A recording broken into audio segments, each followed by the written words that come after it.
Pronto, gravação inicial. Então, boa tarde a todo mundo, né?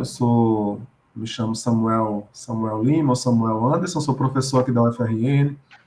Eu estava pela manhã na banca de abertura e quero, assim como eu falei pela manhã, dar as boas-vindas a vocês. Vocês não estão aqui, né? Eu acho que nem todo mundo deve estar aqui por Natal, mas espero que o evento seja, né, muito bom para vocês. A gente vai dar início à sessão, a esta sessão de comunicação oral.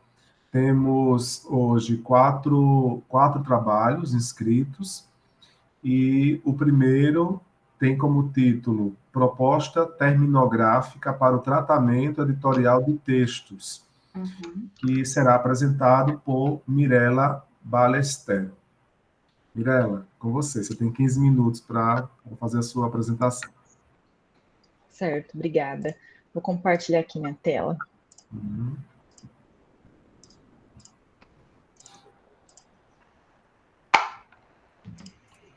Vocês já estão vendo? Sim. Tá. Então, meu nome é Mirela, eu venho da Unesp de Araraquara. Atualmente eu estou no doutorado, sou orientando da professora Coutinho de Murakawa. Eu trago uma proposta um pouco diferente, então, só contextualizando, né, a minha área de estudos primeiro, estudos do léxico, e depois eu entro, né, como objeto de estudo no tratamento editorial, na revisão de textos.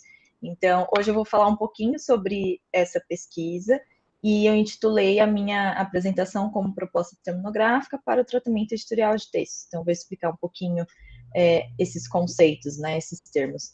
Para contextualizar, então, eu venho pesquisando a área desde o mestrado. A minha pesquisa de mestrado, ela foi sobre definições terminológicas da revisão de textos e estudos iniciais para elaboração de um glossário. É exatamente esse o título. Então, para quem quiser acessar, está no repositório da Unesp, exatamente com esse nome. E no mestrado, quando eu iniciei em 2017, a minha intenção era realmente começar a criar um dicionário, começar a criar um glossário. Eu não vou entrar aqui na discussão do que seria glossário, dicionário, vocabulário, porque é mais um evento relacionado à revisão de textos mesmo, né?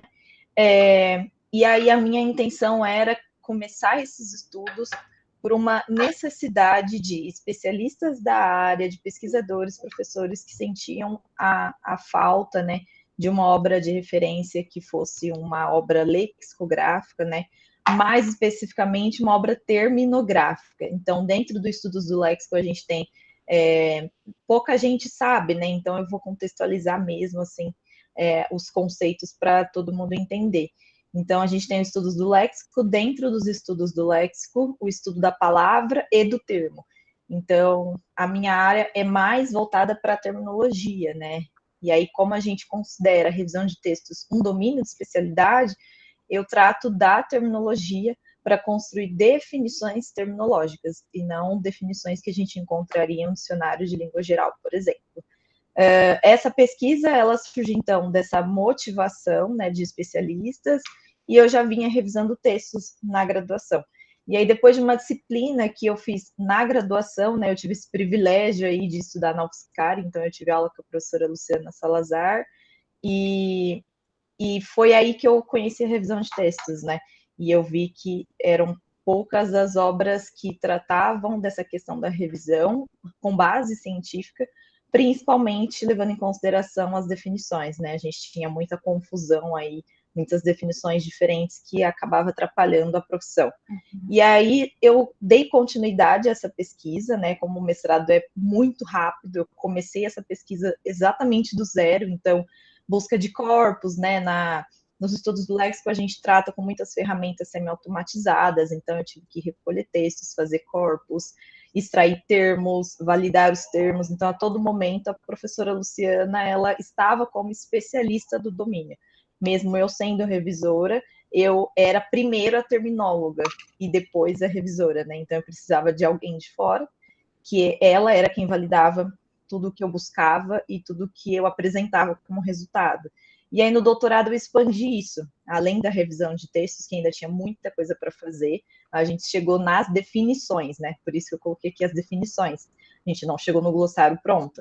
Então, agora a gente vai ter esse protótipo do dicionário mesmo, né? O verbete pronto, mas expandindo para o tratamento editorial de textos. Ou seja, além da revisão, a gente leva em consideração processos que editam, ou seja, a própria edição, a própria revisão e a tradução.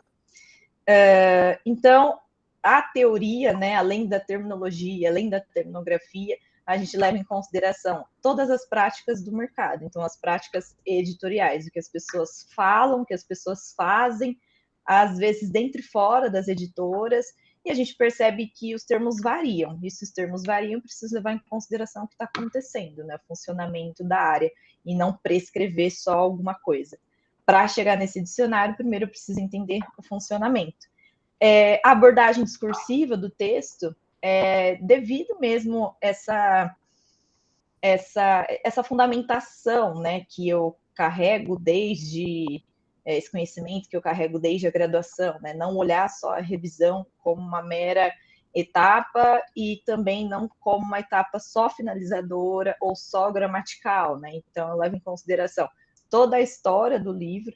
No mestrado eu cheguei a apresentar uma linha do tempo da revisão de textos, então nessa linha do tempo dá para ver quando começou essa prática de revisão, por que os nomes são assim, por que esses problemas de cada lugar definir, né, de uma forma, ou de uma editora falar que contrata-se copydesk, na outra contrata-se preparador, porque tem tanta diferença, e isso influencia no preço, né, que a gente já sabe como que é. Mas toda essa discussão, né, essa fundamentação aí, ela é importante para a gente chegar nas definições mais precisas. Aqui eu trouxe só para ter um olhar mesmo, para vocês terem um olhar de como seria esse trabalho da terminologia. Então, além de delimitar, né, definir, reconhecer a revisão, o tratamento de textos como um domínio, que é a primeira tarefa, a primeira coisa que a gente teve que fazer, ninguém ainda tinha chamado isso, reconhecido isso como um domínio, e aí se perdia, né, etapa, é só um processo, é só uma tarefa, é só uma atividade, então é um domínio. A partir desse domínio, corpus, limpeza, extração, todas essas etapas, até a gente chegar mesmo no verbete. O que a gente usa é o ambiente colaborativo e-termos, que é uma ferramenta gratuita, mas ela é bem específica para os estudos do léxico. Mas a gente consegue reunir corpos, reunir termos, reunir tudo aqui, e a gente também usa outras ferramentas, o Editpad, o Anticonc e várias outras. Esse é um exemplo da definição do mestrado. Então, normalização ficou substantivo feminino, processo de revisão, e aí tem uma discussão muito complexa sobre isso, porque revisão estaria em letra maiúscula, quando eu uso letra maiúscula, quando eu uso letra minúscula. Então, para a terminologia, a partir do momento que eu reconheço a revisão ou o tratamento editorial de textos como um domínio, eu preciso separar um em letra maiúscula, um em letra minúscula. A partir do momento que eu tenho edição de textos como um domínio, dentro dele eu tenho vários outros processos. Então, eu tenho em letra maiúscula e em letra minúscula. Essa diferenciação é a base, a mais importante, porque a gente vê uma mistura mesmo em artigos, em textos. Nós, né, como revisores, a gente bagunça muito isso e a gente não se entende. Então, é um processo da revisão que está dentro do guarda-chuva e da categoria revisão, responsável por padronizar o texto a partir das normas estabelecidas, e são normas que variam, né? Por isso que são normas estabelecidas por uma entidade e que, em geral, é a BNT. E aí a gente tem uma parte do verbete que diz, né? A gente tem que reconhecer isso. Em alguns lugares, a normalização e a normatização são sinônimas, apesar de linguisticamente a gente saber que não é a mesma coisa, mas muitos lugares misturam. A gente também tem a normalização como sinônimo de padronização, formatação. Então, no dicionário, a gente tem que colocar todos esses usos para todo mundo se achar, né? Todo mundo se entender. A ilauda, né, conjunto de caracteres de um texto dividido pela quantidade de caracteres que se elegeu como parâmetro. E é esse parâmetro, claro, que vai variar muito, né? E o valor disso vai variar muito mais. Então, trata-se de uma medida da massa de texto e não das páginas. Mas, no dicionário, a gente tem que colocar também que há um campo de sinonímia, em que alguns lugares usam lauda como sinônimo de página. Não é o ideal, mas a gente sabe que funciona assim, então a gente não pode tapar os olhos, né? Hoje a gente está na parte de elaboração da ontologia. O que é ontologia? É uma árvore de domínio onde eu coloco hierarquicamente as relações semânticas entre um termo e outro. Por que isso é importante? Me ajuda a definir os termos. Então, quando eu pego normalização, eu sei que esse é um hipônimo de revisão de textos. Quando eu pego padronização, eu sei que é um sinônimo, então tem a mesma hierarquia, mas padronização, formatação, também são são hipônimos do hiperônimo revisão de texto. Então, isso é o que me ajuda a recuperar aí o primeiro descritor, né? Que aí a gente vê isso muito mais na teoria e na metodologia de estudos do léxico. Onde a gente quer chegar, né? Então, nesse primeiro glossário, a gente sabe que tem algumas coisas, alguns materiais tentando definir, né? Revisão de textos, tem dicionários de língua geral, que não é o ideal, sempre parece que está faltando alguma coisa. A gente tem uma tentativa, era do Ministério, agora eu não lembro se era do Ministério da Saúde, que tem um documento que está no corpus, que tentava definir alguma coisa, era um negócio muito louco, assim, que a gente vê que não eram pessoas da área, então sempre gerava algum problema, sempre tinha algum problema com relação àquela documentação ou aquele tipo de definição. Então, a gente procura organizar esses termos, organizar esses conceitos e dar uma devida descrição, uma devida definição para isso ficar mais claro, mais preciso. E por que isso é importante? Para realmente, né, porque isso realmente afeta as condições de trabalho na hora que a gente vai contratar um revisor. Eu não sei se a vaga, eu preciso ser preparador, copydesk, se é a mesma coisa, copydesk, preparador, se é para eu exercer a função de revisor de provas, se é para eu exercer a função de primeira revisão, se é um cotejo. Então, alguns termos eles já estão mais, são mais um consenso, né, a sua definição. Mas a gente vê que isso nas editoras é realmente assim uma bagunça. E não que a variedade de termos, né, seja um problema, porque a língua a gente sabe que ela não é fixa, né, não é estável. Só que o problema é isso não estar sistematizado, isso não estar organizado. E as obras terminográficas, que são os dicionários, eles nos ajudam a registrar esses termos, a dar mais valor, né, enriquecer mais a nossa área e várias outras coisas. Eu tenho quanto tempo? Tem 5 minutos, Mirella. Eu vou mostrar mais ou menos como que funcionaria nessa construção da árvore de domínio. Eu tenho inúmeras versões de rascunho, nem vou abrir porque ficaria uma loucura. Mas a ideia é assim: eu tenho o tratamento editorial de textos, que seria o meu hiperônimo. A partir daqui, eu tenho várias possibilidades, né? Então, eu poderia pensar em processos que são pré-textuais, eu poderia pensar nos processos textuais, e aí essa grafia é muito importante, e eu também poderia pensar em processos pós-textuais. Dentro disso, eu poderia ir colocando vários e vários processos. Então, processos, não só processos, né? Procedimentos. A gente sabe que o pós-textual é venda, comercialização. Então, não só processos, mas etapas, talvez, tarefas, coisas, né? As palavras são importantes, mas é muito difícil fazer essa tarefa. Por isso que ela é mais demorada. E ela é a mais importante também, porque depois o que eu vou fazer? Esse carinha aqui, para eu defini-lo, eu vou falar que ele é um processo pré-textual.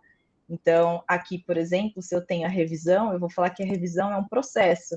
E ele é um processo dentro do tratamento editorial de textos. E aí, se eu assumo, então, que dentro da revisão eu tenho outros processos, então eu posso falar que eu tenho a formatação. Então, muitas vezes a gente vê isso aqui em revisão de textos acadêmicos, né? Eu preciso contratar revisão, mas o que você quer? Eu quero correção do português. Só que o que é correção do português? Então, tem muita gente que vai vender o serviço revisão gramatical. Tem muita gente que vai vender o serviço revisão ortográfica. E aí tem várias complexidades, né? Tem gente que acha que revisão ortográfica tá dentro da gramatical, mas assim, só para a gente entender o problema e como isso é difícil. Dentro da revisão, deixa eu tirar aqui que fica mais fácil de enxergar. Dentro, então, da revisão, dentro da própria revisão, desse guarda-chuva revisão, que serviço será que eu estou vendendo? Será que eu estou vendendo uma revisão crítica? Isso aqui pensando só no meio acadêmico. Claro que isso aqui, dentro da academia, da universidade e dentro das editoras, vai ser muito parecido. Só que eu posso ter uma revisão de provas que não cabe no meio acadêmico, só cabe dentro das editoras. Então, algumas coisas elas vão ser o mesmo tipo de revisão, outras não. Tem muita gente que vai separar não dessa forma, né? Já vai tirar tudo isso aqui e vai falar: eu vendo serviço de formatação e eu vendo serviço de revisão. Então, separou, é como se isso aqui não fosse revisar, é como se isso fosse revisar. E isso fosse olhar muito mais a estética, a forma, né? Eu não precisaria ler nada, é mais ou menos nesse sentido. Só que quando você vai procurar um profissional que faça formatação, você não procura um formatador, você procura um revisor. Então, é uma escolha que a gente tem que tomar, né? Na minha ontologia, na minha árvore de domínio, isso está aqui dentro. Então, eu já entendo muito mais que ou você padroniza, ou você corrige, correção no sentido mesmo de erros gramaticais, ou você aperfeiçoa, ou você adequa com relação a alguma norma, ou você adequa com relação a um registro de formalidade mais ou menos formal. Então, são vários tipos de revisão que estariam só aqui dentro. E aí eu poderia pensar também que aqui dentro tem a edição. Mas a revisão, ela não é uma forma de editar o texto, então eu já preciso trazer tudo isso para cá. Então, essa minha árvore de domínio, ela é construir essa linha de raciocínio. Para construir isso, eu preciso entender o funcionamento do campo, porque se eu não entender, eu vou simplesmente falar que editar é uma coisa e revisar é outra. Mas eu tenho edição no sentido de mexer no texto, o revisor mexe no texto. Então, revisão é um tipo de edição dentro do texto. Ou eu tenho a edição e dentro da edição eu tenho o editor. Ele não edita, ele só distribui as tarefas, ele delega funções e aí a partir dele eu tenho revisão, tradução, preparação, formatação. Então é uma tarefa extremamente difícil, extremamente difícil. E é isso, não vou mais dar exemplo para não consumir muito tempo. Tá aqui meu e-mail, meu Instagram, para se alguém tiver alguma dúvida, tá? Tô nessa parte, então, da ontologia, e posterior a isso, a gente já começa a fazer definições mesmo. Obrigado, Mirela, muito obrigado. Vamos passar, como eu falei, ao final a gente faz as discussões, tá certo? Vamos para a segunda apresentação, a cargo de Elaine Martins, cujo título da apresentação é A Formação do Editor e do Revisor, um relato de experiência de ensino no bacharelado em Letras, Tecnologias de Edição do Cefet, Minas Gerais. Okay. Elaine, é com você. Tá bom. Então, boa tarde, pessoal. Primeiro, quero agradecer a oportunidade, né, do espaço, que eu acho que é um fórum muito legal. Quando foi realizado aqui em Belo Horizonte, eu estava fora e não pude participar, mas agora a gente está aí.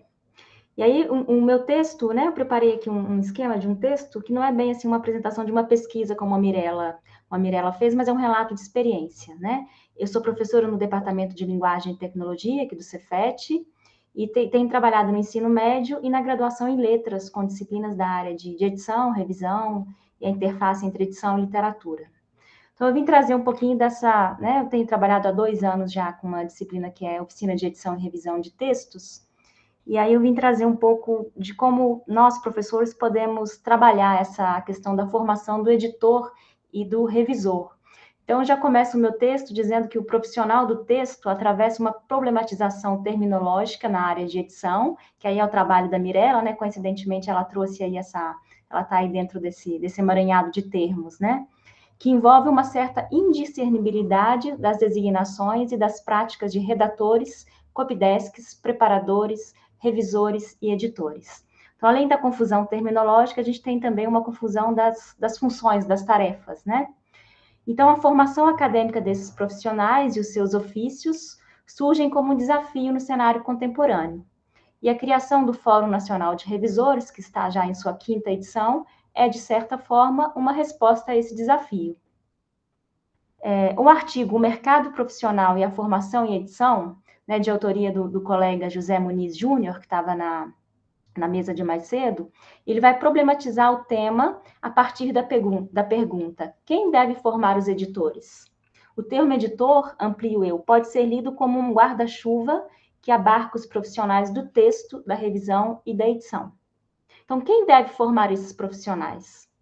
O mercado, por meio das práticas profissionais, e a academia, por meio da profissionalização qualificada, são as duas respostas apresentadas por José Muniz. Muniz traça um histórico da criação do curso de edição, dos cursos de edição, editoração, produção editorial e tecnologias de edição no Brasil, a partir dos anos 60, criando, né, citando também os 5 cursos ofertados por instituições públicas no Brasil, que é a Escola de Comunicação e Artes da USP, a Universidade Federal de Santa Maria, o Centro Federal de Educação Tecnológica de Minas Gerais, a Universidade Federal de Minas Gerais e a Universidade Federal do Rio de Janeiro. Então, nesse contexto, ou seja, no contexto da formação dos profissionais do texto e da edição, né, no âmbito institucional, propõe um breve relato ou uma conversação acerca de experiências e de experimentações no ensino de disciplinas de oficinas de edição e revisão de textos do curso de letras do Cefet e na supervisão de atividades e projetos experimentais desenvolvidos por alunos na LED, que é a editora laboratório do curso de letras. Então, eu convido a vocês a visitarem aí o site da LED, que é led.cefetmg.br, se vocês estiverem me acompanhando. Eu estou com um probleminha no mouse e não vou tentar projetar, que senão eu me perco. Que é onde vocês, né, terão acesso a 2 livros, 2 e-books, sobre os quais eu vou falar mais adiante, que são 2 livros que eu vou tomar como referência. Um deles está na aba Estudos Literários e o outro Textos Literários. Então, eu trago aqui, né, esse relato de experiência da produção de 2 livros, um de crônicas literárias e um livro de ensaios acadêmicos.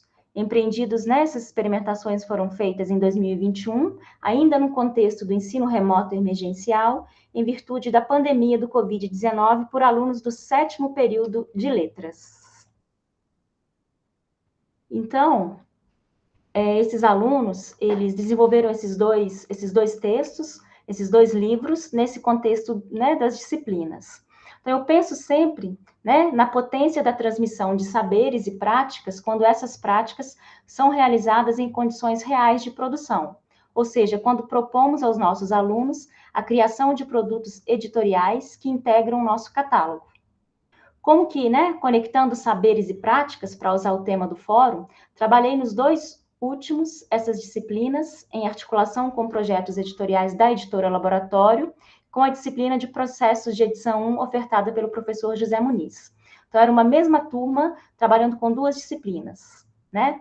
Propus aos alunos a criação e desenvolvimento de projetos editoriais de livros nas oficinas, e quando os alunos criam e desenvolvem um projeto editorial. E aí eu uso o termo, né, o trabalho do tratamento do texto, não um projeto editorial gráfico do livro, né? E na disciplina de projetos de edição 1, né, que é do professor José Muniz, os alunos desenvolvem um projeto gráfico, né, que é o trabalho tanto do processo do design, projeto gráfico do livro, e a diagramação.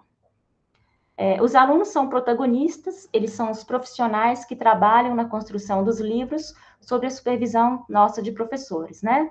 Então, os alunos editaram, revisaram o original de textos literários do gênero crônica, construindo um livro que se titula Geografias entre Brumas, né? Que é um livro de autoria do Evaldo Balbino. Então, esse livro ele foi publicado tanto na versão impressa, que sai em parceria entre a LED e a Academia de Letras de São João del Rei, e também na versão e-book. Todos os nossos livros da editora Laboratório estão disponíveis para download gratuito aí para leitura, né? Não sei se vocês conseguiram já identificar aí esses 2 livros que eu estou fazendo referência. E esse livro do Evaldo, em específico, a gente fez ele impresso. Então, foi uma experiência muito legal que os alunos trabalharam a concepção do original desde o texto até a materialidade do livro, né? A gente pôde ir para a gráfica, fazer a impressão, foi um trabalho muito, muito legal, né? E aí os alunos também, eles editaram e revisaram o original de textos acadêmicos do gênero artigos e ensaios, construindo um livro que se chama Por que Ler Machado de Assis Hoje? Né? Que é uma pergunta, o título, né? Então, esse livro ele é organizado pela professora Joelma Xavier, atualmente nossa coordenadora aqui no curso de Letras, na versão digital só no e-book, né? O livro ele possui textos produzidos por alunos da disciplina Tópicos Especiais em Estudos Literários, Machado de Assis, Perspectivas Críticas e Imagens do Feminino, ofertado pela professora no nosso curso. Então, esse livro é uma experiência muito interessante, que é um livro construído pelos alunos, como autores e como editores também, né? E os alunos, então, né, como referência teórica, né? Os alunos, eles tiveram alguns livros como manuais de referência, e eu vou citar alguns aqui que nós que somos da área de edição de textos, vocês também conhecem, né? Um deles que é a nossa Bíblia, que é a construção do livro, do Emanuel Araújo, que é um grande livro de referência. Um outro é um pequeno e-book que está disponível no laboratório de edição da UFMG, que se chama Editoração Arte Técnica, organizado pela professora Sônia Queiroz. E o livro também do Aristides Coelho Neto, publicado pela Senac, que se chama Além da Revisão. E o livro Paratextos Editoriais, do Gerard Genetti, que é sobre os paratextos, né? Enfim, o nosso trabalho, então, ele ocorreu a partir da compreensão das fases de produção editorial propostas por Emanuel Araújo, que ele vai classificar, então, essas fases da produção editorial em 3, né? A primeira, que seria a fase pré-industrial, né, que ele vai dizer que é a busca, a seleção, a contratação e a adequação dos originais para a publicação. Então, aqui os alunos, eles fizeram a preparação do original, a normalização dos textos, a primeira revisão e as emendas, e interagiram aqui com os autores dos livros, né? Houve uma interação profissional. A fase, né, a segunda fase, que seria a fase industrial, que seria a fase de composição, né? Para conversar um pouquinho com a Mirella, ele usa o termo composição, mas para conversar com a arte tipográfica, né? Porque hoje a gente não vai falar nem composição, é diagramação, é processo gráfico, né? Projeto gráfico. E então, a gente pensando esses termos aí, né? A impressão e o acabamento do livro. Então, é quando os alunos, eles fizeram, né, a concepção do projeto gráfico, a segunda revisão e as emendas, e partiram também para a diagramação e interagiram com a equipe toda, né? E a fase pós-industrial, que seria a comercialização, a distribuição, divulgação e lançamento do livro, né?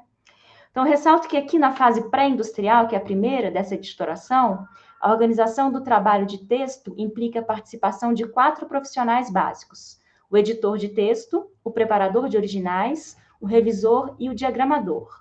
É nessa fase que a matéria-prima, né, que o original começa a ser trabalhado com vistas a se transformar em um livro.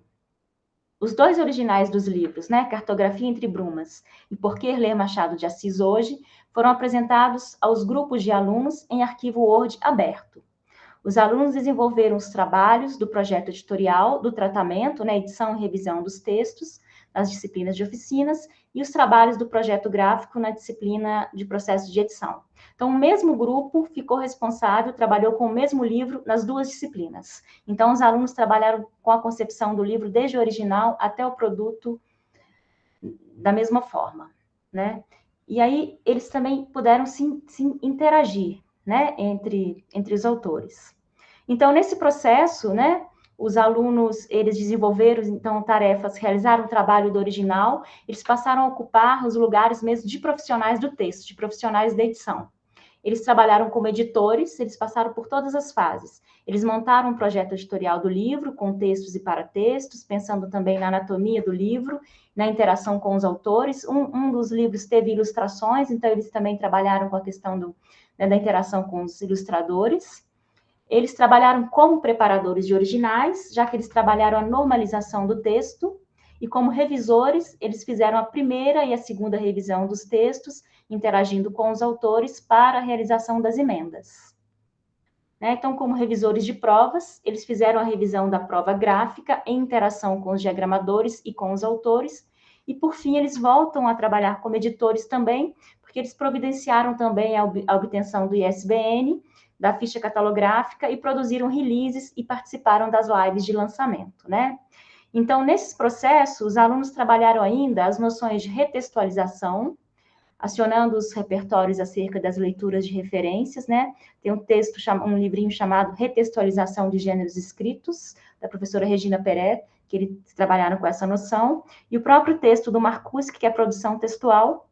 E quando os alunos colocaram em prática os conhecimentos acerca do trabalho com o gênero crônica literária, né, que o livro ele foi uma reunião de crônicas publicadas originalmente no suporte jornal, então eles fizeram essa retextualização para a crônica e para o suporte livro. E eles trabalharam também a retextualização com gêneros acadêmicos, que de artigos entregues como trabalho final de disciplina, esses textos passaram a ser ensaios e a comporem um livro, né? No trabalho de edição, os alunos foram levados a pensar a edição em todo o seu processo, tendo como núcleo duro a noção de legibilidade. Legibilidade tanto do texto escrito, né, da sua textualização, como também no seu aspecto gráfico, né? E pensaram também o papel dos editores enquanto intermediários entre autor e leitor.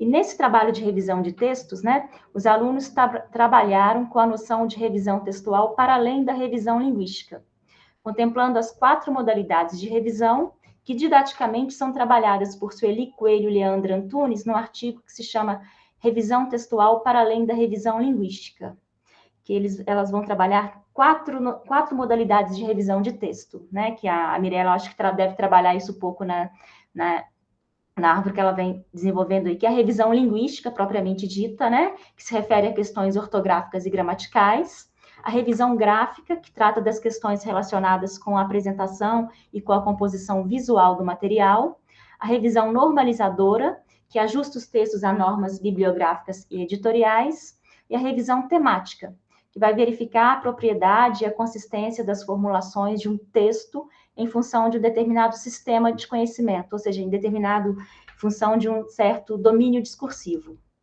Então, em todo esse processo, né, de revisão gráfica e das provas gráficas, os alunos aprenderam e empregaram as técnicas de revisão de provas gráficas utilizando a notação profissional de revisão.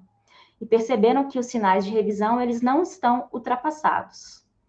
Então, ao trabalharem também com os processos, né, de obtenção de ISBN, ficha catalográfica, de distribuição do livro via site, de fechamento dos arquivos, enfim, eles participando dos lançamentos, eles vivenciaram o trabalho de uma editora real, né? Então, é um trabalho que muitos pequenos editores independentes fazem, né? Eles constroem todo o livro, né?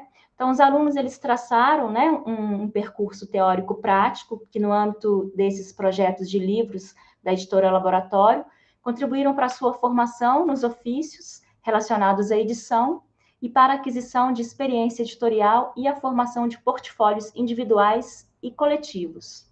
Então, com essa nossa experiência, a gente espera colaborar para pensar essas novas possibilidades no processo de formação de editores e revisores no território acadêmico, considerando a convergência de conhecimentos, saberes e práticas na sala de aula e na editora Laboratório.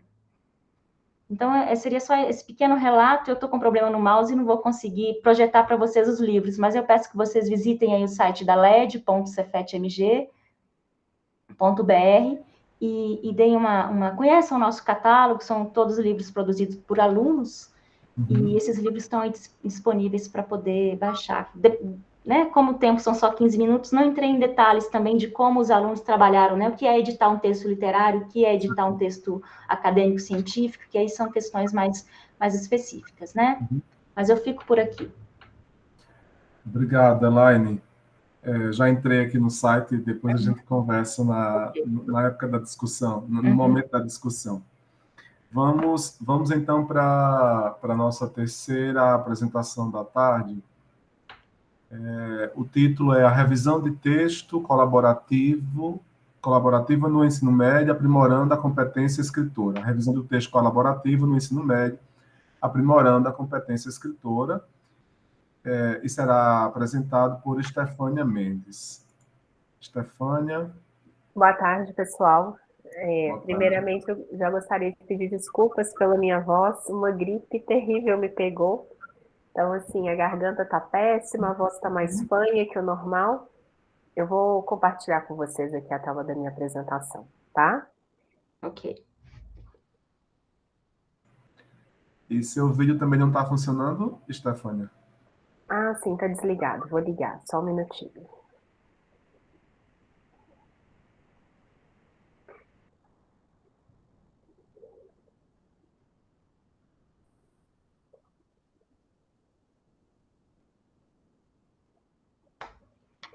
Vocês já conseguem ver, pessoal, minha apresentação? Sim. Sim, Estão me escutando bem? sim, escutamos. Tá certo. Só anotar o horário aqui para eu não me perder. Então, boa tarde mais uma vez. Eu vou apresentar para vocês hoje um recorte da minha tese de doutorado. Então, na época, eu investiguei de que forma a revisão de texto colaborativa poderia contribuir para a melhoria da competência escritora dos alunos. Uhum. Então, hoje eu trouxe aqui um recorte, né, dessa tese que foi defendida em 2020. Eu fui orientada pela Anelisa Ribeiro, lá no Cefet, né, de BH, e vou apresentar aqui para vocês alguns resultados. Então, na época, né, a minha intenção era estudar a produção de texto, mas aí pensando essa produção de texto como um processo, eu resolvi focar em uma das etapas desse processo, que era a revisão de textos, mas, sobretudo, a revisão colaborativa. E qual foi a minha motivação para isso? Né? Há muito tempo já trabalhando em sala de aula, com produção de texto, com turmas de ensino médio, sobretudo turmas de terceiro ano, que estão sempre ali interessadas em aprimorar essa competência, até por conta da redação do Enem, né, que apesar de toda a crítica que se tem em relação a esse tipo, a esse gênero textual, né, como alguns defendem, eles, né, com esse desejo de melhorar para alcançar uma boa nota. Então, há muito tempo trabalhando com isso, eu sempre muito insatisfeita com o meu feedback, sempre pensando, será que está sendo suficiente mesmo? Será que eu estou contribuindo para a competência escritora desses alunos? E a gente sabe que por mais detalhada que a gente faz uma correção de um texto, a gente não consegue contemplar ali nas margens do papel, ou né, se a gente faz uma correção no Word, por exemplo, a gente não consegue contemplar todas as possibilidades. E em sala de aula, creio que para quem é professor, essa deve ser a realidade da maioria, a gente não consegue sentar com cada um dos alunos, né, e ter esse bate-papo mais individualizado. Isso é uma questão mais difícil de acontecer, por conta dos inúmeros conteúdos que temos que cumprir, por conta das turmas cheias e né, tantas outras questões. Além disso, né, uma coisa que eu sempre notava, que muitos alunos não levavam a tarefa tão a sério. Eu acho que muito por conta de aquele texto ter um único leitor, né? O texto ser produzido já para uma correção do professor, que seria esse único leitor. Então, eu comecei a tentar trabalhar de uma forma um pouco diferente essa questão na minha sala de aula. Comecei claro que com a autorização dos alunos, a projetar em cada aula um texto de um aluno, e a gente começou a empreender essa revisão colaborativa, em que todos ali pudessem dar sua opinião sobre aquele texto. E eu fui percebendo, né, que os alunos estavam gostando dessa dinâmica, me davam um feedback interessante em relação a isso, então eu resolvi transformar ou investigar esse trabalho aos olhos da ciência, né? Vamos levar para o doutorado, vamos ver se de fato isso é eficiente. Então, o meu objetivo era investigar se o reforço dessa prática, né, da revisão de texto, incluindo ali outros leitores, que não só o professor, claro que eu estaria ali como uma forma de legitimação, entre aspas, dessa revisão, correção. Eu não vou entrar aqui nessa discussão também agora entre revisão e correção, mas né, queria investigar de que forma o reforço dessa prática poderia contribuir desculpa, pessoal, poderia contribuir para a melhoria da competência escritora desses alunos.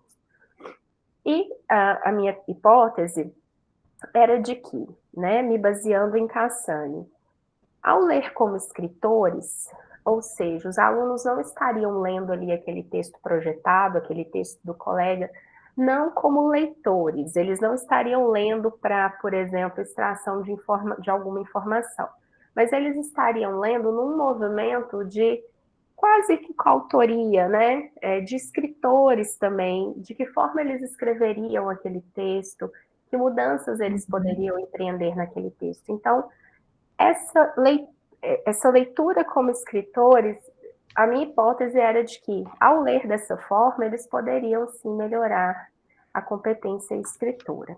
E, além disso, eles estavam partindo de um contexto de observação concreto, né? Não era um texto ideal, não era um texto produzido pelo aluno excepcional, não era um texto nota 1000 tirado de internet, produzido por 5 mãos, né? 5 professores, mas eram textos produzidos por eles mesmos, os colegas, os pares, pessoas ali no mesmo nível, digamos assim. Então, textos reais, contexto real de produção ali. E como justificativa, o fato, né, tendo resultados positivos, isso poderia ser compartilhado com outros professores, e tendo em vista já que a defesa ocorreu há 2 anos, de fato, eu tenho recebido alguns feedbacks de professores que têm utilizado, se basearam na minha tese, estão aplicando, né, esse caminho que eu percorri em suas salas de aula. Então, assim, deu certo, né, nesse sentido. E uma outra coisa que eu percebi foi a insuficiência de trabalhos focados nessa questão da revisão, sobretudo no ensino médio, a revisão colaborativa. A gente encontra muitos trabalhos de revisão colaborativa focados no período de alfabetização de alunos, mas no ensino médio é um número muitíssimo reduzido. Como referencial teórico, então, assim, eu acho que a minha principal referência foi o Cassani, mas, né, citei outros, usei outros, a própria Nelisa Ribeiro, né, que é bastante atuante nesse meio também, de revisão, edição, Geraldi, Beiserman, Guedes, etc. Para falar de conceitos como escrita na sala de aula, o que é redação e o que é produção de textos. Aqui também eu estou tratando mais ou menos como sinônimo, porque, claro que pelo tempo não daria para a gente ampliar essa discussão. O mesmo eu digo para revisão, correção de textos. Então, eu realizei uma pesquisa-ação. Na época, eu realizei essa pesquisa com alunos, né? Então, eu fiz da minha sala um laboratório, como se fosse um laboratório de pesquisa, né? Mas, obviamente, muito ciente de que, estando eu ali naquele laboratório, eu tentei tomar muito cuidado para ser... fugiu a palavra agora, para tentar ser, assim, o mais fidedigna possível, né? Então, eu fiz muitos registros, eu documentei tudo, assim, da melhor forma que eu pude para tentar ser o mais fidedigna possível com esses resultados. E os participantes, né, alunos do 3º ano do ensino médio, aí, neste caso, eu foquei na redação do Enem, o texto dissertativo argumentativo cobrado no Enem, haja vista o interesse, né, desse grupo por esse texto e sendo um dos tópicos de estudo daquele ano, para aquela série. Não falei, né, do locus, neste momento, na época da pesquisa, ela foi realizada numa escola particular mineira. Alguns resultados, a minha pesquisa foi dividida em 4 etapas, né? Uma primeira etapa, eu apliquei um questionário diagnóstico para entender algumas percepções dos alunos sobre produção textual, revisão, conhecimentos prévios sobre a redação do Enem, etc. E iniciei algumas produções textuais. Uma primeira que eu chamei de diagnóstico, foi a primeiríssima mesmo, sem que eles tivessem nenhum contato, pelo menos vindo da minha parte, a respeito do funcionamento daquele texto. E depois outras produções textuais, foram no total de 4 iniciais. Depois a gente realizou as oficinas de revisão textual colaborativa, e intercaladas a essas oficinas a gente fazia produções textuais. Então, qual que era o meu objetivo nessa segunda etapa? Era analisar se, com as oficinas, com essa prática de ler como escritor, se isso iria refletir na escrita deles também. Neste momento, como eu disse, eles faziam numa semana uma oficina de revisão, na semana seguinte eles faziam uma produção textual. A terceira etapa foi constituída de grupo focal, em que, né, eu fiz uma entrevista com os alunos para captar a percepção deles em relação ao trabalho realizado. O que eles acharam dessas oficinas, quais foram as impressões deles em relação ao processo mesmo de produção de texto, se eles acharam que mudaram alguma coisa, o tipo de revisão, né, que eles acharam mais eficiente para ajudá-los, né, na melhoria da escrita, etc. E no quarto momento, eu fiz a comparação dos resultados que eu encontrei com resultados de pesquisas semelhantes. Poucas, né? Mas eu consegui sim localizar algumas. Vou mostrar aqui rapidamente alguns desses resultados.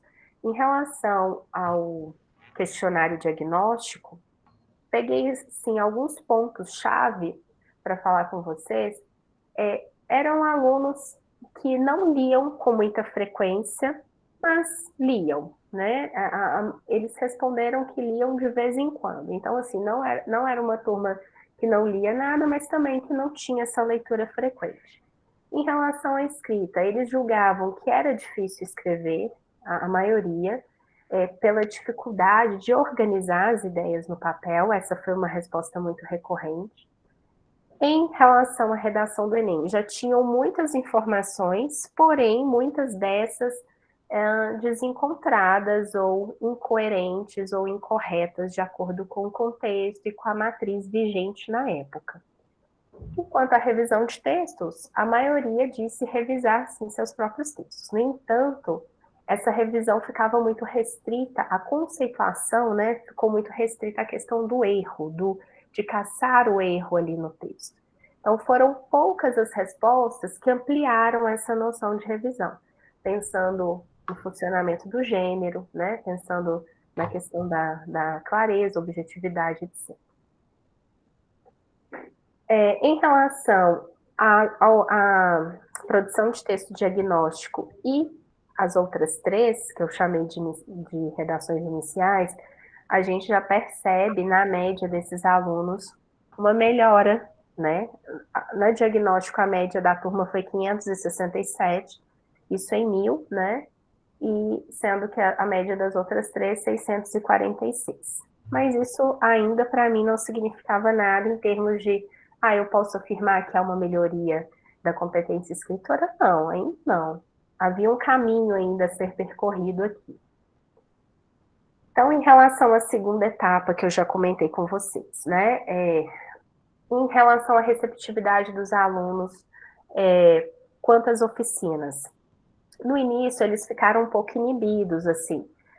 Tinha um texto projetado, obviamente esse texto não era identificado, ele era digitado, então ninguém sabia de quem era. Eles tinham total liberdade de fazer os comentários.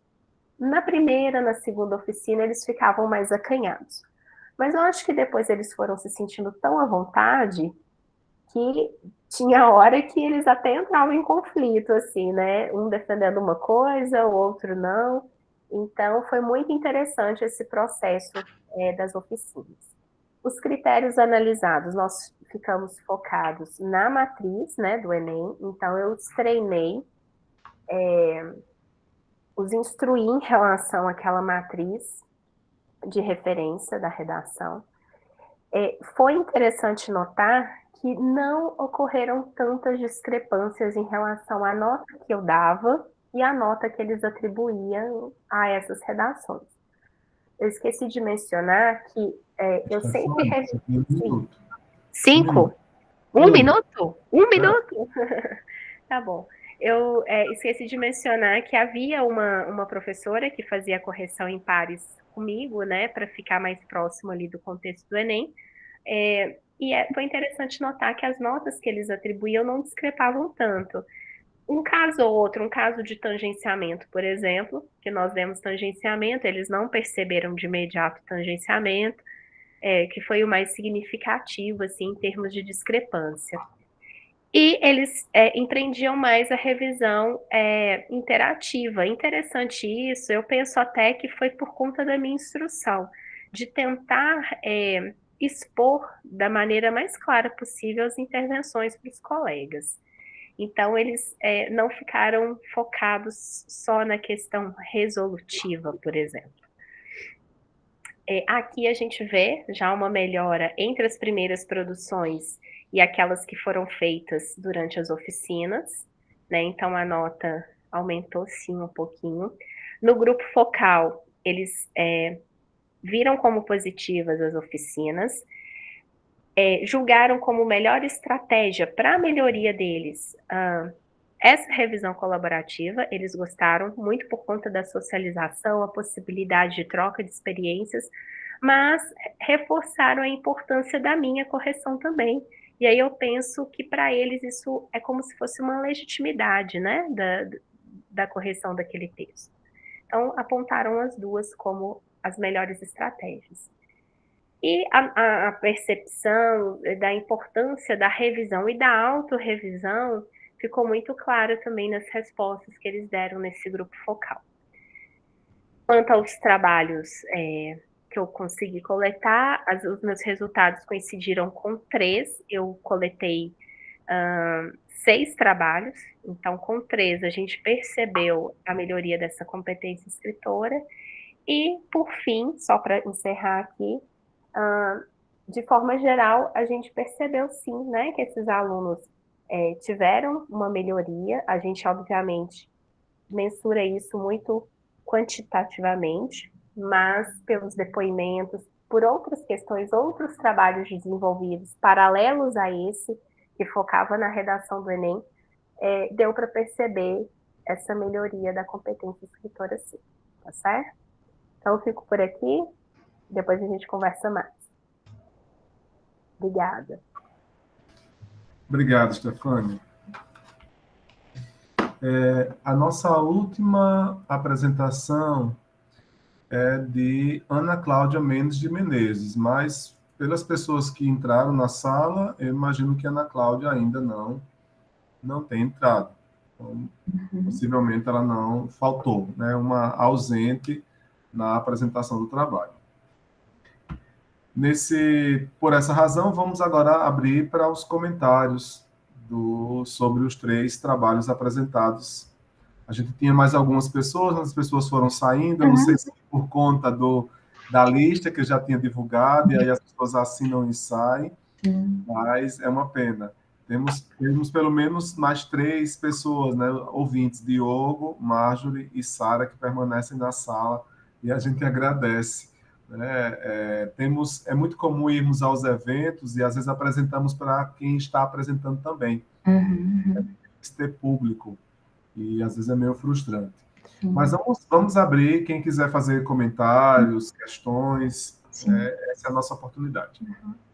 Enfim, eu posso falar com a Mirella, gostei muito do seu trabalho, eu acho que essa questão mesmo da gente poder pensar as distinções, tanto práticas quanto terminológicas, isso até mesmo para o ensino, também isso é uma questão que a gente começa a pensar até para atribuição de tarefas, né? O que faz um preparador, o que faz um revisor, né? O que o editor faz, o que é o tratamento do texto.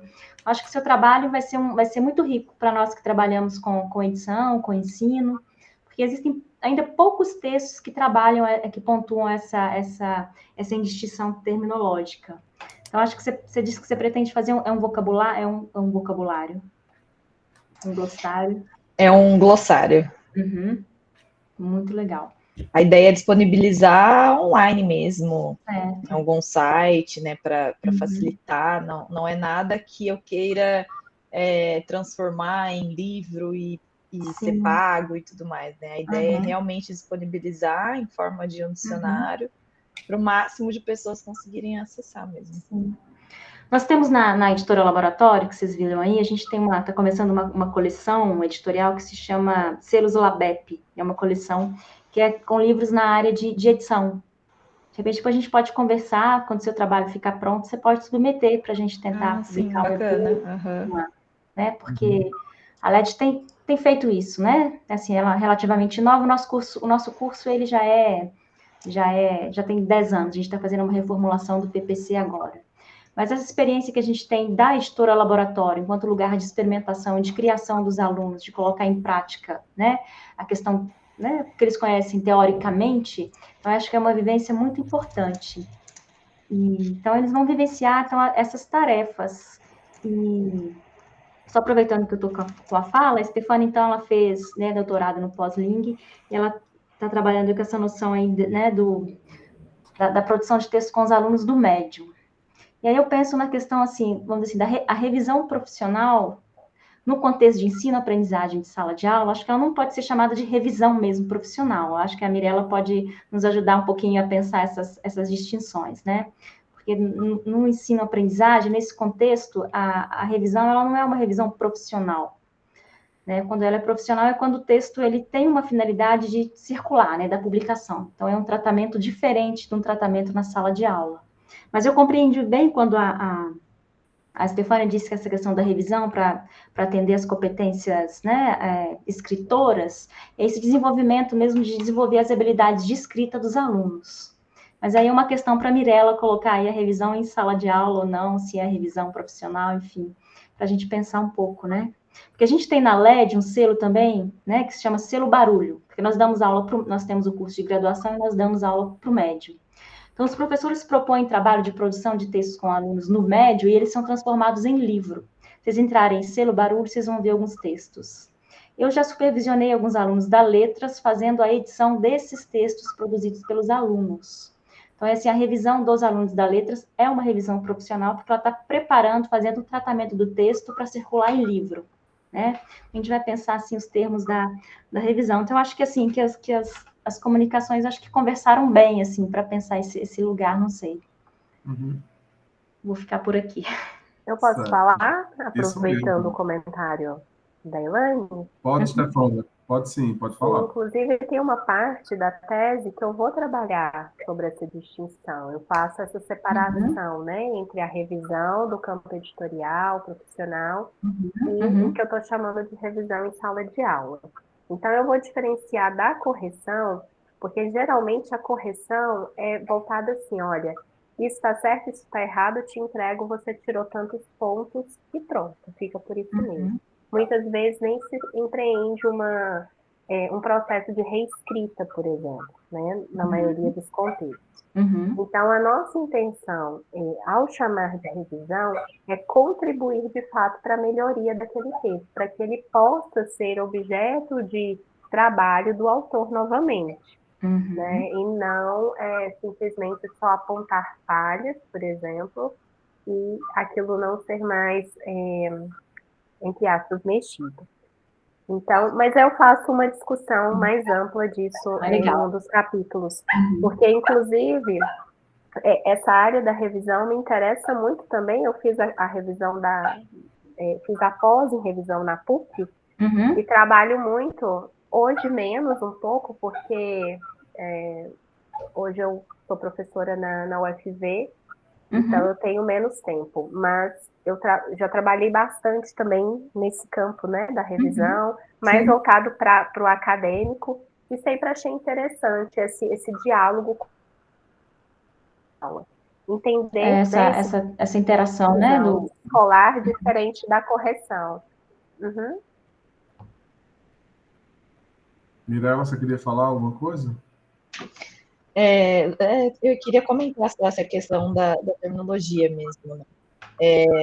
Na ontologia, quando a gente está pensando em colocar hierarquicamente esses termos, fica um pouco difícil separar em nichos, né, em áreas, justamente porque às vezes a revisão textual, a revisão de texto feita profissionalmente, às vezes ela é muito parecida tanto no meio acadêmico quanto na editora.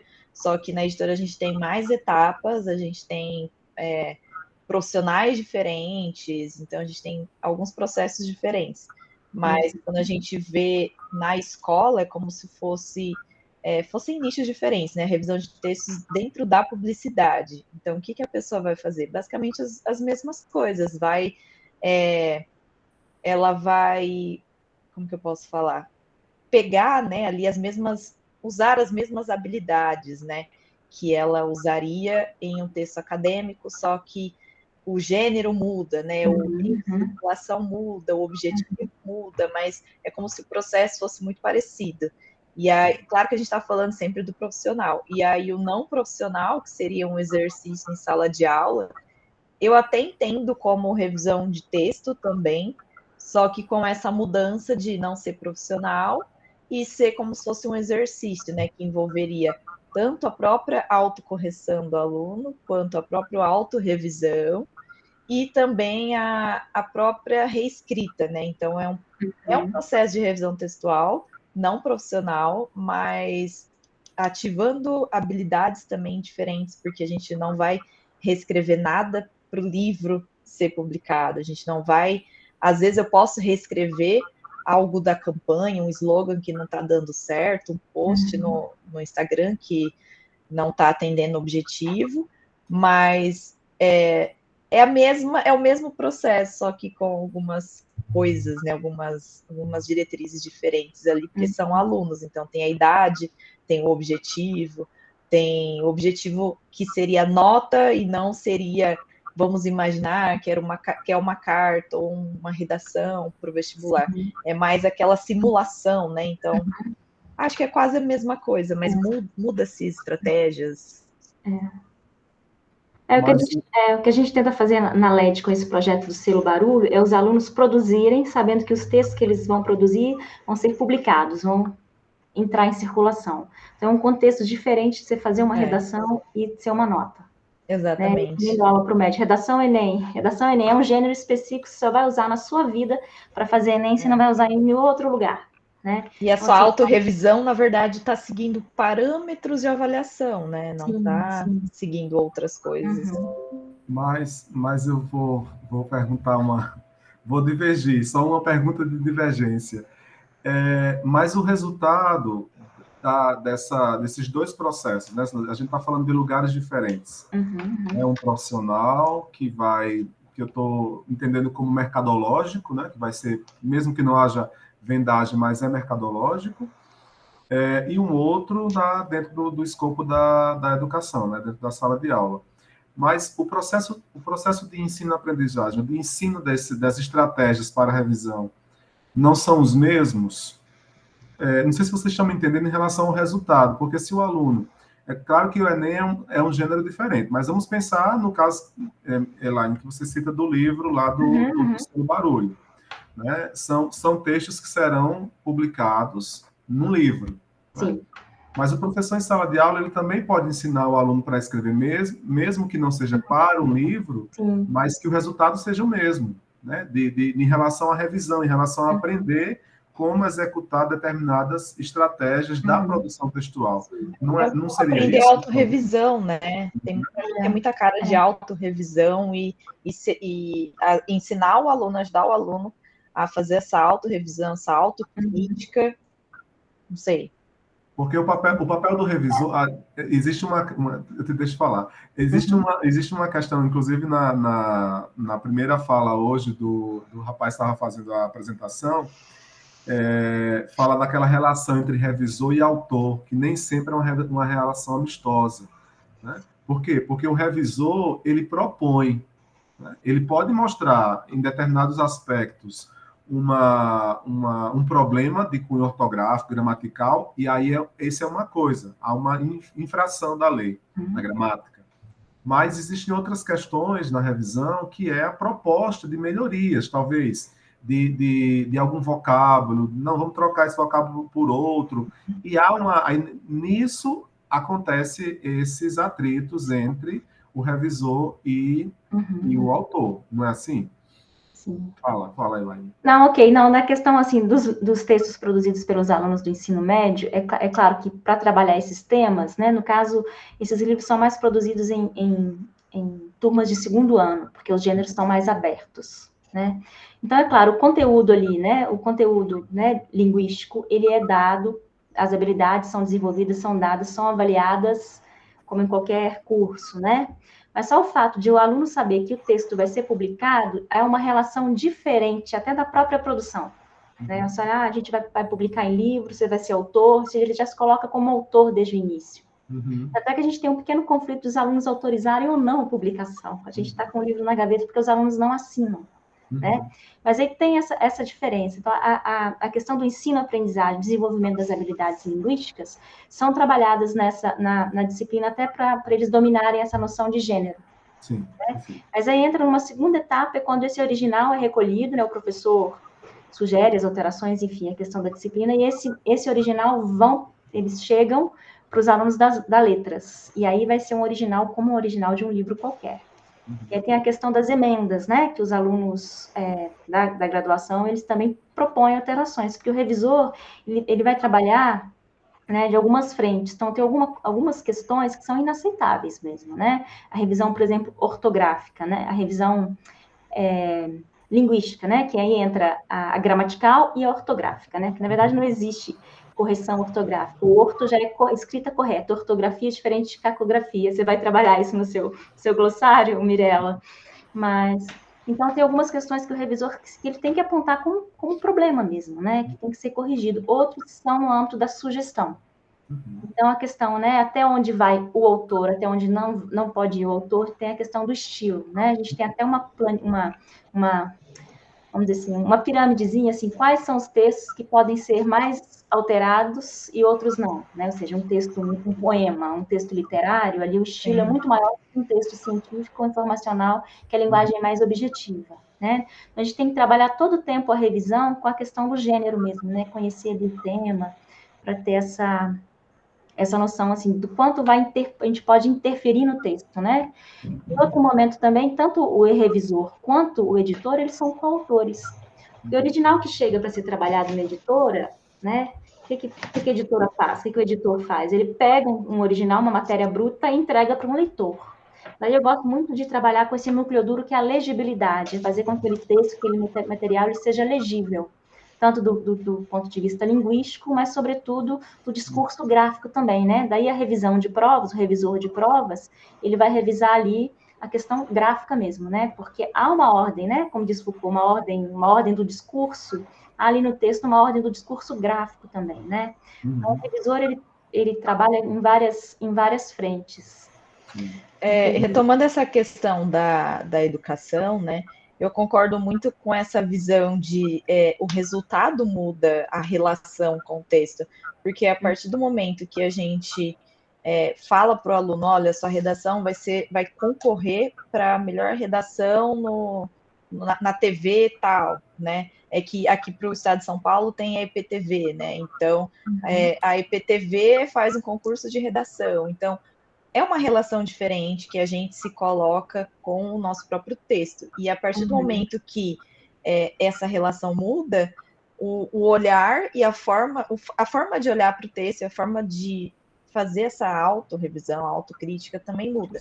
Mas eu também vejo a diferença de alunos, eles estão fazendo um exercício em sala de aula para serem mais críticos com o seu próprio texto. Ou será que a gente já está treinando da mesma forma que a gente leva aluno para o laboratório, para já fazer alguma manipulação de alguma substância, ele pode um dia vir a trabalhar com aquela substância, naquele laboratório. Então, pode ser que um dia ele queira trabalhar fazendo esse exercício com o texto de outras pessoas também. Só que a gente não fala sobre isso, a gente só ensina conta, ensina coisas relacionadas a tempo, a cálculo, e um dia eles vão usar isso, mas no texto a gente não ensina, né? Não fala para eles, olha, isso aqui que você está fazendo no exercício pode ser uma profissão, mas também, de qualquer forma, é uma autorrevisão. Agora, a leitura profissional já é alguém tendo, por exemplo, a relação mercadológica mesmo, né? Então, ganhando um dinheiro para fazer a revisão de outros textos, e aí entra aquela discussão. O próprio revisor não é recomendado, não é adequado que o próprio revisor revise o seu próprio texto. Então, na escola, a gente está ensinando os alunos a autorrevisão. E fora da escola, a gente está falando sobre eu revisando outros textos e não o meu. Então, são exercícios completamente diferentes também. E no meu caso, não houve, né, a publicação desses textos, mas só o fato de esses textos circularem, serem projetados para a turma inteira ler, já mudou a perspectiva, né? Como eu disse, o texto não era escrito para o único leitor, o professor, no caso eu, né? Os alunos escreviam sabendo que os colegas iriam ler, iriam analisar, iriam questionar, então houve uma mudança significativa, mesmo no interesse, no empenho deles em produzir.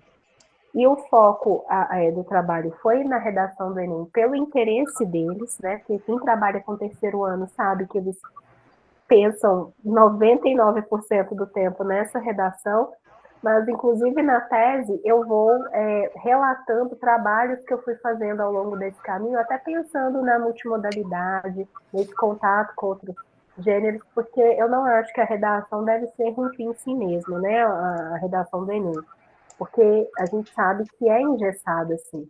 Mas a gente pode fazer um trabalho de qualidade, eu defendo isso, para se chegar a uma boa redação a partir, né, de outros microtrabalhos ao longo do ano. E eu fui tentando apontar isso na tese também. Ok. Ainda temos tempo, então a gente pode discutir mais coisas. Eu queria perguntar a Mirela, e vocês três também que apresentaram, podem, né, que são da área específica, você falava sobre a BNT, alguma coisa assim. E eu queria saber de vocês, porque quando a gente, em tese, né, a gente está falando de profissionalização, do profissional, da revisão, os tipos de revisão, vocês falaram sobre isso aqui. E o revisor textual, né? A gente está num fórum de revisão de textos. O revisor de texto, ele pode fazer revisão de ABNT? O que vocês acham? Por mim, sim, porque eu entendo como a revisão de textos como sinônimos de revisão textual, ou seja, dentro dessa categoria, né, ou desse profissional revisor, ele faria vários tipos de adequações, tanto estéticas, formais, né, estruturais, quanto com relação à língua, conteúdo, forma, aí depende do que foi acordado, combinado, gênero, tudo. E para isso ele não precisaria fazer nenhuma especialidade, uma especialização. Não estou falando de especialização como o lato sensu posterior à graduação, não isso. Mas algum curso específico. Porque eu estou pensando no profissional das letras, né? Que é o profissional habilitado para revisar textos de língua portuguesa. É o profissional das letras de língua portuguesa, por exemplo. No caso, habilitação em língua portuguesa. Mas a ABNT, em tese, é o profissional que faz biblioteconomia, se for pensar em graduação, né? Mas essas outras habilidades, essas outras tarefas do revisor que vocês apontam, são bem específicas, que no caso de letras no Cefet-MG, os alunos estudam, mas é um caso particular que não compõe os currículos dos cursos de letras do Brasil. Os alunos eles não têm acesso a aprender questões de formatação, né, questões mais técnicas que envolvem o trabalho do revisor. Então, vocês estão entendendo mais ou menos a minha questão? Esse profissional, o revisor de texto, né, para ele poder ter habilidade suficiente para revisar a BNT, revisar essas outras questões de formatação, de estética, de estrutura, ele precisa ter uma formação para isso, ou não? Na minha dissertação, eu entro um pouco nessa questão de formação e atuação do revisor, né? Então, onde tem os cursos, que cursos tem, que formação ter ou não ter.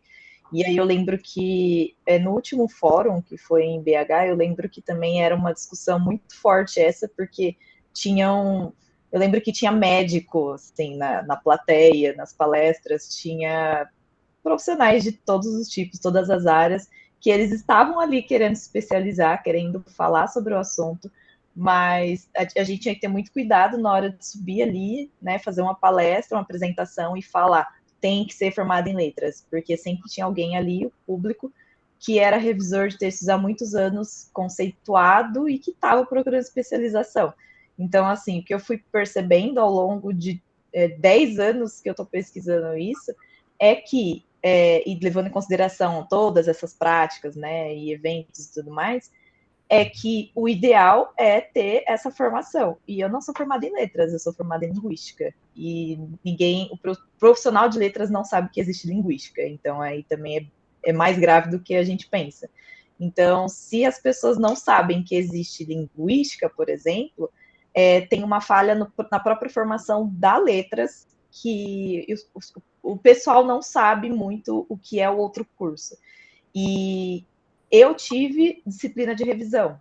Muita gente que faz letras não tem, muita gente que faz jornalismo não tem. Eu tive disciplina de léxico, nenhum curso que eu conheça, não sei, uns 2 do Brasil tem. Então, se a gente for parar para pensar em formação, a gente vê déficit em várias partes, não só em, sei lá, não falando que é certo, né, ser médico e virar revisor, mas não tentando crucificar também, às vezes, outros profissionais, bibliotecários, por exemplo, que resolvem revisar a massa textual. Mas, por exemplo, eu acho que, assim como se eu quiser virar revisora de textos literários, eu não tenho formação literária, eu fiz linguística. Então, assim como eu não tenho capacidade, né, no momento, em fazer e revisar textos literários, eu acho que eu teria que fazer outros cursos, me especializar, procurar coisas específicas a isso, porque a gente sabe que nenhuma graduação é suficiente. Então, da mesma forma, se você quer ser formatador, né, que fica melhor, um revisor que só faça formatação, por exemplo, eu acho que só na graduação também não vai ser suficiente. Então, fazer cursos de ABNT, fazer cursos com relação a APA, a Vancouver e tudo mais. Então, eu acho que de qualquer graduação, de qualquer área, não só a massa textual, não só formatação, mas você ser revisor, você não precisa formatar. Você ser revisor, você não precisa fazer revisão de provas, você não precisa fazer revisão de estilo. Mas eu acho que independente da área da revisão, que a gente tem isso ainda muito cru, né, na nossa própria formação. Eu falo que, assim, mesmo eu tendo a formação linguística e a formação em revisão, mesmo assim eu tive muito pouco. Então, eu imagino para quem não teve. E mesmo assim, eu sei que eu não sou capacitada a revisar publicidade. Se eu quiser, eu não preciso fazer publicidade, né? Mas eu preciso me especializar ao máximo. Então, acho que é a mesma coisa com a BNT. Se você quer formatar a BNT, ou Vancouver ou APA, a faculdade às vezes não é suficiente. Então, é sempre independente da área lá da revisão, do guarda-chuva revisão. Eu acho que é procurar cursos e especializações. Laine, quer falar? Sim, não, eu penso que o fórum de revisores é uma resposta um pouco porque a Mirella estava colocando, né? Porque os revisores, quem são os revisores, né? A gente compete, profissional de letras compete com jornalista. Jornalista tem até tabela de preço, né? Então a gente compete, né? Então, assim, quem está mais apto, né? Assim, enfim. Então, são vários profissionais que, né, conhecendo a língua, se colocam como revisores. Esse livro mesmo, né? O Além da Revisão, que vocês devem conhecer, do Aristides Coelho, ele é arquiteto. E ele é um manual para os revisores, né?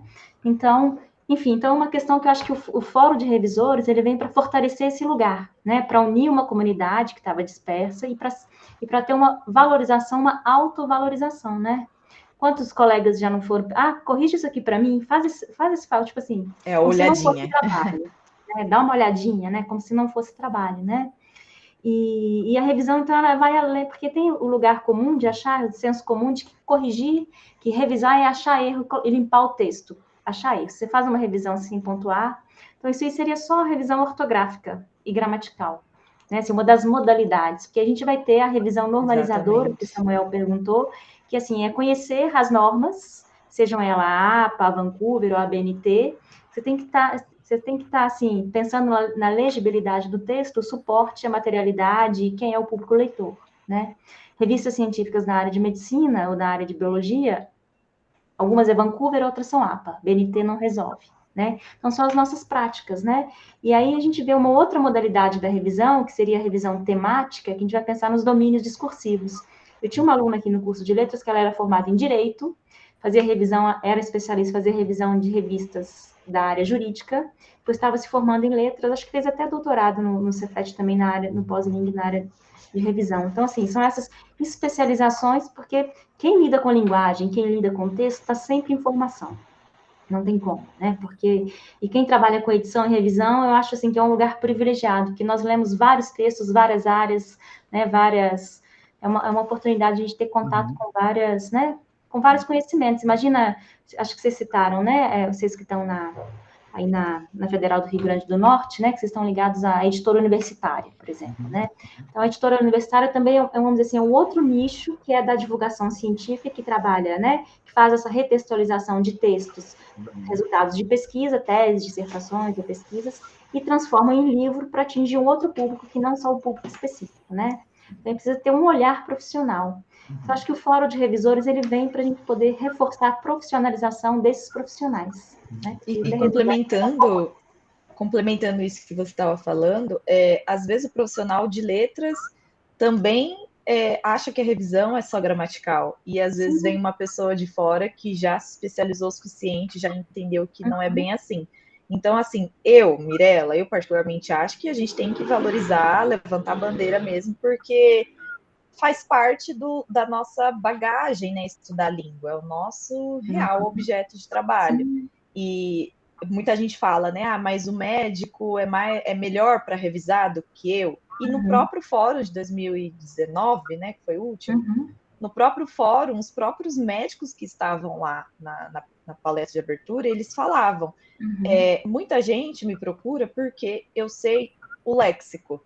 Então, às vezes linguista e especialista em léxico, às vezes eu não vou saber adequar, saber se o registro está adequado, saber fazer uma revisão do estilo, às vezes do léxico do cara, porque eu não faço parte da área da medicina. Então, mas é aquela questão, eu reconheço que às vezes a minha revisão vai parar ali, eu preciso de muita experiência nessa área médica, para me tornar especialista em revisoras de textos médicos, revisoras de textos jurídicos, tem muito revisor que foca muito em uma área, mas também o médico, eles mesmos reconheceram que chega uma parte da língua que eu não consigo ir, que é o meu limite. E às vezes o cliente não entende isso, e quem vai explicar, eu acho que somos nós fazendo isso. Você falando de léxico, deixa eu pegar os lexicógrafos, né? Tipo, a Wise ou o Aurélio, eles têm ali uma grande equipe de outras áreas que vão ajudá-los a levantar o léxico, né? Porque nós não dominamos tudo.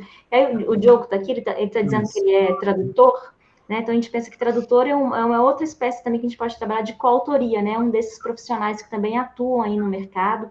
A gente vai ter o revisor também, um revisor técnico, que é um revisor, né? Nas editoras acadêmicas isso acontece muito, um texto filosófico, de Gilles Beman.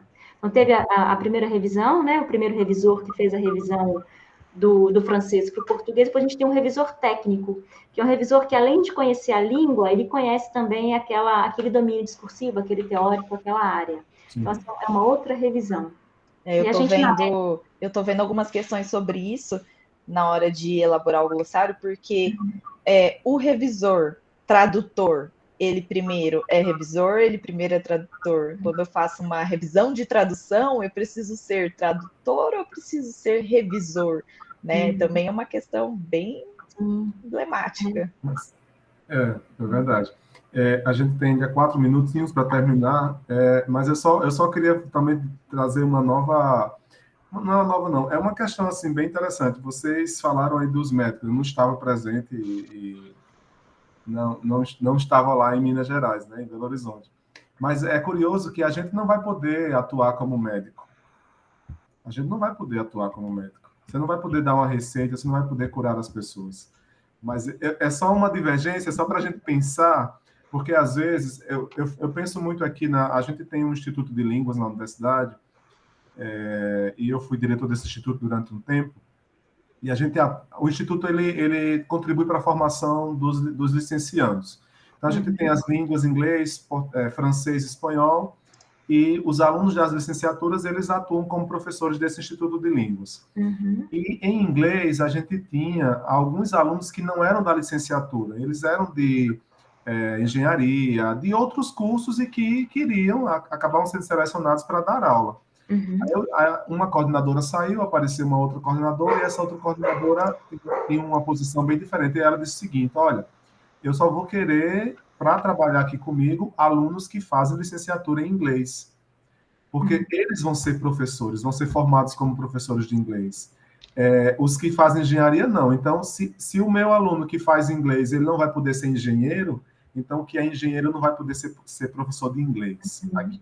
Então, tem essas questões que envolvem o profissional, né, que não tem formação para aquilo e exerce uma atividade, tira o lugar de um outro profissional que é formado. É aquele famoso estereótipo de que a língua portuguesa, como todo mundo usa a língua portuguesa, todo mundo se acha no dever, no direito de usá-la como ferramenta de trabalho, né? Então tem um limite ali que as pessoas ainda não entendem, acho que vai demorar muito ainda para entender.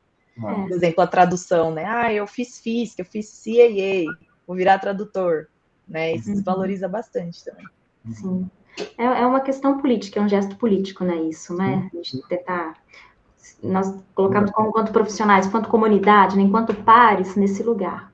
Mas aqui na Aliança Francesa, aqui em Belo Horizonte, teve durante muitos anos um professor francês que veio começou a dar aula e não era formado. Uma outra equipe entrou e meio que acabou com isso, sabe? Não era um bom professor. Então, assim, para trazer pessoas que realmente estudaram sobre, né? O fazer, o saber fazer. É uma questão, assim, que a gente ainda vai ter muitos anos aí pela frente, sabe? Mas eu acho que o Fórum de Revisores é um espaço de valorização e enfim, de reconhecimento. Mas, Diogo, a gente na LED, a gente vai sair uma ediçãozinha de um textozinho, uma tradução, até a Luciana e o Muniz estão traduzindo do Bourdieu. É um artigozinho que vai sair em livro. E a gente estava na questão, onde entra a questão do tradutor? Aparece na capa? Aparece ou não aparece? Então, agora tem uma tendência que os tradutores já aparecem como coautores. Então, eles agora eles começam a aparecer já na capa, sabe? Na contracapa, não só na ficha catalográfica, sabe? Embora, agora eu vou falar sobre outra área, que é a área da CAPES, a área da avaliação, a área dos números. O tradutor não é considerado como um coautor. Sim, Mas só pensando, né? Só de ir para a capa, você já está alçando um outro lugar, né? Você pensa o que é autor, né? O texto do Foucault vai discutir um pouco isso que o nome próprio carrega, né? E onde ele está circulando. Posso falar alguma coisa? Pode. Temos um tempinho que eu acho que ele não vai apagar sozinho, não, né? Porque a gente... essas questões da autoria me interessam, e até a Elaine, você trabalha no Cefet, né? Eu estou fazendo mestrado lá. É legal. No pós-ling também, pesquisando algumas questões de autoria, mas na área da literatura, na área da ilustração, na linha.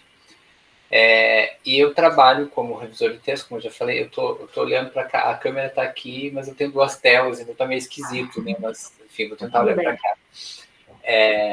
Eu atuo como revisor de texto já há muito tempo, atuo como tradutor também, embora até não tanto tradutor literário, assim, editorial de livros, mas mais em documentos e outros textos, e atuo como intérprete de idiomas, de simultâneo, consecutivo, no português e inglês. Há muitas coisas que se assemelham aí, né? Ouvindo os trabalhos aqui, pensando assim, a construção de glossários, a questão da terminologia, é algo que precisa ser muito estudado na tradução, na interpretação. Como você vai se preparar para um congresso, por exemplo, se eu for fazer... semana passada eu estava fazendo um serviço de interpretação na área de finanças, de uma empresa. Então, eu não sou contador, mas eu tive que estudar princípios de contabilidade como preparação, até de vocabulário, tudo para entender aquilo que estava ali. Mas desde hoje de manhã na palestra que eu fiquei pensando sobre essas questões da autoria né, é uma coautoria, uma revisão, uma tradução, não é? E é curioso isso que você falou agora, Elaine, da questão dos nomes dos tradutores começarem a aparecer também na capa, porque já é um indício de que a coisa está mudando, né? Mas algo que eu acho que pode colaborar para essa discussão que me veio hoje de manhã é o seguinte: o meu nome aparece em, não sei, acho que mais de 100 livros já, está lá publicado na ficha catalográfica, revisor, Diogo Rufato, Diogo da Costa Rufato. Nunca na minha vida eu autografei um livro enquanto revisor. Eu sou autor também, escritor, tenho ficção publicada, então nesse caso eu assinei, dei autógrafo, né? Um autógrafo, o nome já diz, né? É uma grafia de si, né? Só você consegue fazer aquilo ali, então dá aquele rito ali alça aquele objeto a um outro patamar. Então você faz você é um leitor que gosta daquilo, você vai atrás disso para ter aquele objeto sacralizado ali de uma outra forma. Mas nunca na minha vida eu assinei um livro enquanto revisor de textos.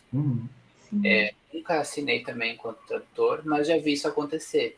As pessoas pedirem o autógrafo do tradutor, o tradutor autografar, o tradutora. Né? Então já é um indício de que aí há mais... não sei se a gente pode pensar na escala, mas está mais próximo mesmo de uma coautoria, né? do que o trabalho de revisão. O trabalho de revisão, pelo menos eu não consigo considerar coautoria. Não, também não. Ok. Eu agradeço demais. Eu acho que a gente ficaria aqui conversando um bom tempo. Eu teria outras questões para conversar, mas acho que foi muito bom ouvir vocês três, né? Stefânia, Laine, Mirella, eu agradeço muito. Diogo por ter ficado até o fim, né? O remanescente dos ouvintes. Eu desejo a vocês aí um restante de tarde muito boa e que, né, amanhã ainda tem evento, ainda tem bastante coisa para acontecer. Tá? Tenham uma boa tarde e tudo de bom para vocês. Obrigada, gente. Vamos boa tarde. Vocês nos procurem aí nos endereços aí. Tchauzinho. Tchauzinho. Tô sem mouse. Pode fechar aí, porque meu mouse tá...